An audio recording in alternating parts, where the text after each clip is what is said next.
Comment devenir un mâle alpha? Cette formule, vous la trouvez partout en ligne et dans les livres de développement personnel. Derrière, il y a une réalité scientifique beaucoup plus nuancée que ce qui vous a été expliqué, et c'est l'objet de ma dernière enquête.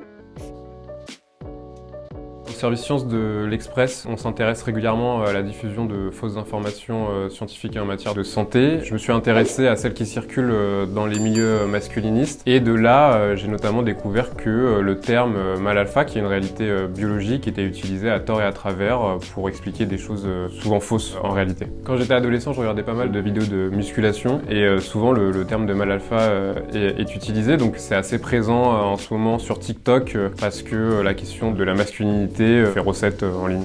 Un alpha, c'est quelqu'un qui a le contrôle dans sa vie, qui contrôle tous les aspects de sa vie, qu'il soit financier, que ce soit son physique, son attitude, son comportement, etc. Un bêta, c'est un suiveur. Un bêta, c'est quelqu'un qui va changer selon la situation.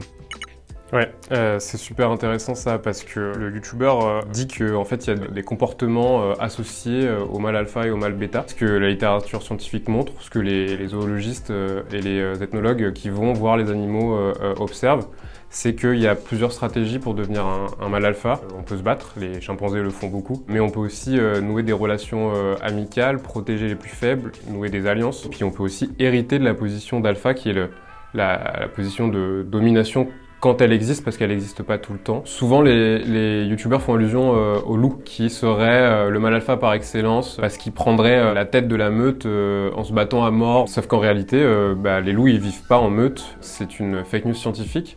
Au début, on le croyait parce qu'on a observé des loups en captivité, c'était dans les années 70. Mais dans les années 90, on s'est rendu compte qu'en pleine liberté, les loups, ils fonctionnent en famille avec un père et une mère qui se partagent le même rôle. J'ai pu rencontrer David Mech, qui est en quelque sorte à l'origine de cette fausse information, puisque dans les années 70, c'est lui qui a rapporté ce comportement de mâle alpha chez les loups, sans savoir qu'en réalité, c'était pas vrai chez tous les loups, seulement chez ceux en captivité. Il est assez original parce que tu vois que c'est un scientifique qui aime la nature, qui aime les animaux et qui préfère un peu les animaux aux journalistes ou à ce qui se passe sur TikTok. Il est tout le temps avec son gilet à poche pour évoluer dans la nature. Et donc lui, il en a un peu marre qu'on le ramène à cette fausse information. Et c'est pas qu'une tendance TikTok et qu'une fausse information, parce que derrière, il y a tout un ensemble de croyances sur le rôle des hommes et sur le rôle des femmes. Et certains qui s'abreuvent jour et nuit de ces vidéos peuvent penser qu'ils sont supérieurs à la femme et qu'ils doivent se battre pour les dominer. Durant mon enquête, je raconte l'exemple de Michael Filetas, qui est un youtubeur amateur qui regardait